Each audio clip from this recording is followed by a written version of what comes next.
Hi, if you're new to my channel, I'm Darlene Williams of the Higher Level Method. I am a single parent of a successful married adult. Many times I'm asked, how did I do it? Let me tell you, it was not easy. I'm not a punk, and I don't want you to be either.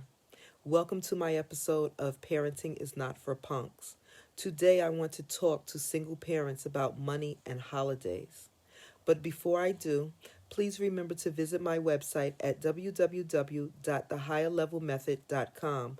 Follow me on Instagram at The Higher Level Method and email me at thehigherlevelmethodpr@gmail.com.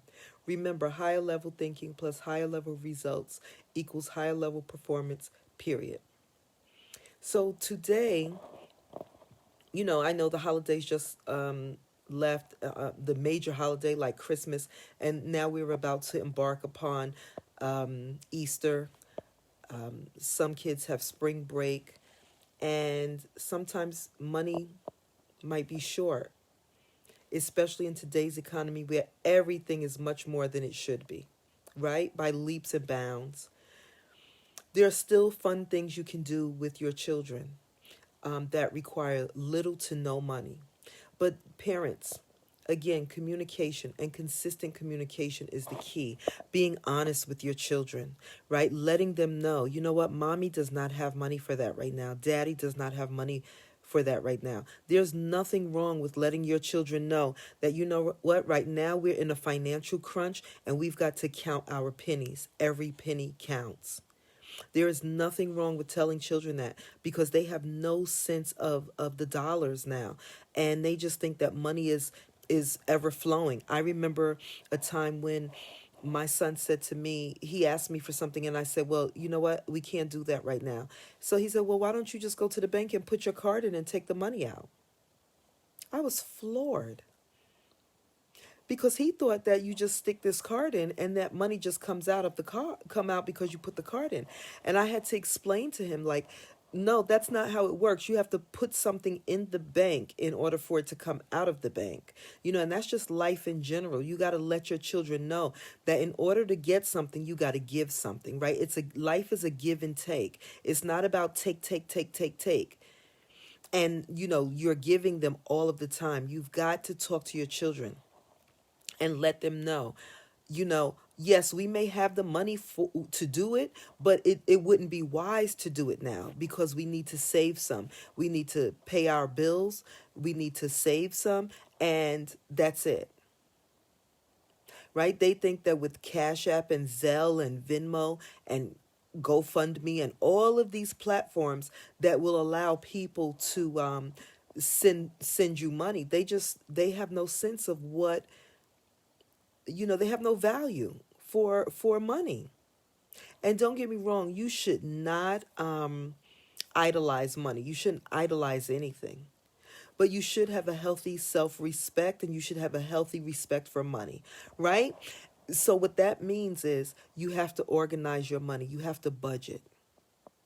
Also, one of the things that I suggest you do, I did this with my son and it played out very well, is that let them earn their money. So, for instance, they not because get paid for cleaning up their room, because they're supposed to clean up their room. They're supposed to keep their area clean. But you could give them money for doing their chores and let them earn their money, so that now they will have a sense of what it takes. And, put a price, the way you go to a job and they say, oh, this job is paying $15 an hour. If you come with more skills and more education, you might get $20 an hour, right? So you let them know. If you empty the garbage, and I'm just giving, numbers. You put whatever number you want on it based on what you can afford or can't afford, right? So let's say if emptying the garbage is $2, cleaning out the garbage pail and putting in a new garbage bag, that might be $7, right? Watering the flowers might be $3. Washing their clothes might be $5. If they wash their siblings' clothes, who might be too young to wash their clothes, that might be an extra $7, right? So give value to the things that they do. Make a chart. hang it up someplace where everybody in the family can see it, and have them compete for the job, right? So if child A does a better job at cleaning out the garbage pail, then that's who gets the task, and that's who receives the money for doing that. If child B wants to clean out the garbage pail, maybe they could do the garbage pails that are in the bathrooms or the rooms or the living room or wherever there's another garbage pail. They could do those, and they, because they may not be as labor intensive, they may not cost as much to clean. But what will happen is you will give them a healthy sense of how to budget. You will give them a healthy sense of how to improve their skills, so that now if child A cleans the garbage pail out exceptionally well, child B wants that money that's associated with that job. They have to compete for it, right? So how might they compete for it? Because if child B has a track record of have not having cleaned out the garbage pail the way that it should be, how do they get to prove that they can? So maybe they have to do research on how to clean a garbage pail appropriately and write some kind of a report. And then at some point, let them have a crack at it. And if they do, then that's when if they clean it up to the standard that you like, then that's when you raise the amount if you choose. And then they have off weeks. 1 week, this child A does it. Uh, week 2, child B does it. So that now they get to share in the responsibilities, and it's a healthy competition, and it gets them to show the value of money. And you do that for everything that needs to be cleaned, for washing dishes, cleaning out the refrigerator, cleaning the stove, cleaning the oven out, washing windows, and all types of things. You decide what needs to be done in your household. Add a dollar amount to it and let your children earn the money. If they don't do it, they don't earn money. So now you may say, well, my child doesn't care about earning money. They won't do it. Then you make them do it.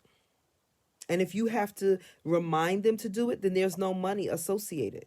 But if they do it on their own on a regular basis, you set the time frame that it needs to be done. So for instance, if it needs to be done twice a week, then they get paid at the end of that week because they've done it twice a week. But at any point that you have to remind them to clean the garbage or whatever the task is, all bets are off. They get no money for it. It shows them responsibility. It helps them to keep a record of what their responsibilities are and when they need to carry them out in the timely manner in which they need to carry them out.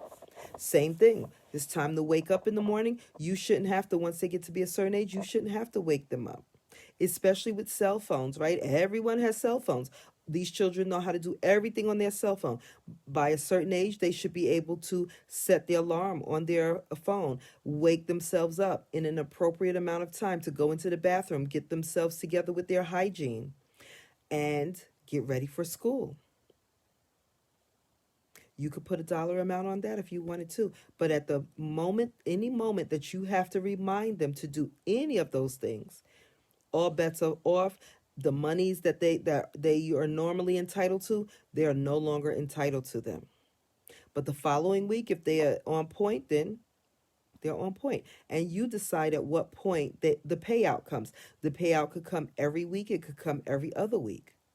You decide what to do. And what happens is, again, you set boundaries. You teach them responsibility. You teach them how to navigate and prepare to be independent, law-abiding adults.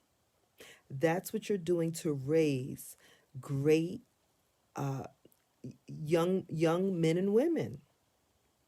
Because you don't want your children living with you when they're 30 and 40 and 50 and 60 and still asking you for lunch money. But if you don't teach them responsibility, then that's what you're doing.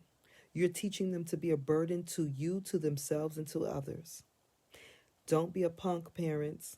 Parenting is not for punks. Teach your children responsibility.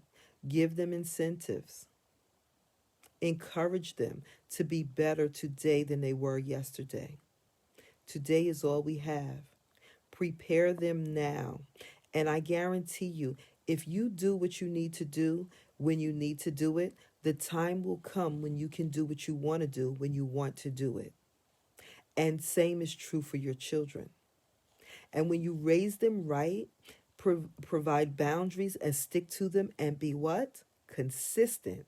You will see on the back end of it, because you have raised great young people to become adults, your life will be so much easier when they get older. But if you take the easy way out and punk out now, your life on the back end is going to be more and more difficult because it is harder to change who someone is once they are rooted in who they are. It's easier to bend a tree when it's younger than it is when it's older and it's more sturdy and its roots are more integrated into the earth. So while your children are young, show them the way in which they need to go. They will not sway from that. They will return from it. They will return to it, I should say. That's biblical. I guarantee you, you know, there are some things that you're going through and you're saying, I didn't sign up for this. My kid is not this. My child is not that. They need to do this. They don't need to do that. Stick with it. Be consistent. You know, I tell you in all of my videos to be consistent. You have got to be consistent. Because if you're not consistent in the good things, you'll be consistent in the bad things and the things that don't grow them into being the positive adults you need them to be. And that will get them to be in a way contrary to what you would like, whether you know it or not right now. And when they get older, your life is going to be hell. Their lives are going to be hell, and they're going to wreak hell on other people's lives. It's incumbent upon you to do what you can now to teach your children responsibility. Start by giving them chores. Start by paying them for their chores if they do them successfully and do them to the standard in which you like. I promise you, you won't be sorry. Tell me what you think in the comments below. What are some things you do to give your children and teach your children responsibility? Do you pay them for their chores? Some people don't believe. Parents don't believe in paying their children for chores. That's fine too. If you don't believe that you should pay your children for chores, put in the comments why. Or feel free to email me at thehigherlevelmethodpr@gmail.com and let me know whether you agree or not. I welcome all comments. So until we meet next time, visit me on www.thehigherlevelmethod.com.